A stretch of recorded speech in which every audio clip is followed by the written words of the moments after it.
The UNI Panthers get ready for another top 20 battle as Youngstown State comes into the UNI-Dome for a 4 p.m. kickoff in a homecoming battle coming up on Saturday as the UNI Panthers come off a top 10 battle against Weber State. Coach, you fell 29-17, but that first quarter there were some miscues and a couple of big plays by Weber State that just put you behind early. 17-0 was just too big of a mountain to overcome. Well, we slept through the first quarter. It was just we didn't come out the way we needed to.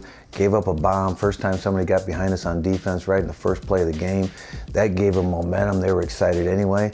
And then we kind of unraveled from there before we caught our rhythm and then started playing good football again. But we gave up too much ground too early. Second half was fantastic, but even after a slow start, maybe later that first quarter or second quarter, how do you get the guys to refocus or maybe just kind of stay centered on what needs to get done? Well, just once you got to get them ready to play, you always got to find a way to get them refocused after a momentum swing. 'Cause there's always going to be a momentum swing, but we just have to come out so much better. You know, the defense should hold up very early, let the offense catch their rhythm, but when we gave up a couple points too soon, too early, it kind of got us behind the 8 ball. The score was 27-10 at halftime. Coach, then your defense just went off. Only allowed 1 offensive yard the entire second half. I think it was -7 or -8 yards in the third quarter alone. What did you see from your defense in that second frame? Well, I saw them step up and take on the challenge because they were challenged at halftime of what was going on and what kind of defense they wanted to be. And they stepped on that football field and played with the mindset and the attitude that you need to play with.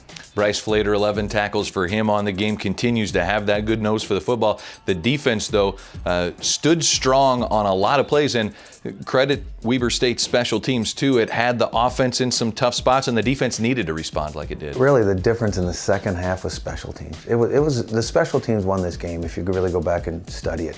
It was we fumbled the kickoff, and they got a possession out of it. And then in the second half, we missed the block punt, which in turn, he punted it and changed probably 75 yards of field position. We had to start on the -1 yard line. And he had 5 punts that pinned us inside the 5-yard line 5 times. So that was the swing in the second half. Looking at personnel on that defensive side, Chris Kolarvik, back from an injury sustained a year ago. He was back on the field for the first time this past Saturday, gets named Missouri Valley Football Conference Defensive Player of the Week. How good is it to have him back, and then what are you seeing from him as far as how he's getting closer and closer to game speed? Well, he's not full speed yet. He was probably 90% in that game and yet was very productive. So when he's 100%, he's a difference in a football game, particularly on defense because of his talent, and so we're anxious to get him back to 100%. All right, the UNI Panther defense allowed just 66 rushing yards in that football game. We'll be talking about the offense coming up in just a little bit. Also, right around the corner, we've got a story on defensive lineman Bronte Wells. Stay tuned to more Panther Sports Talk.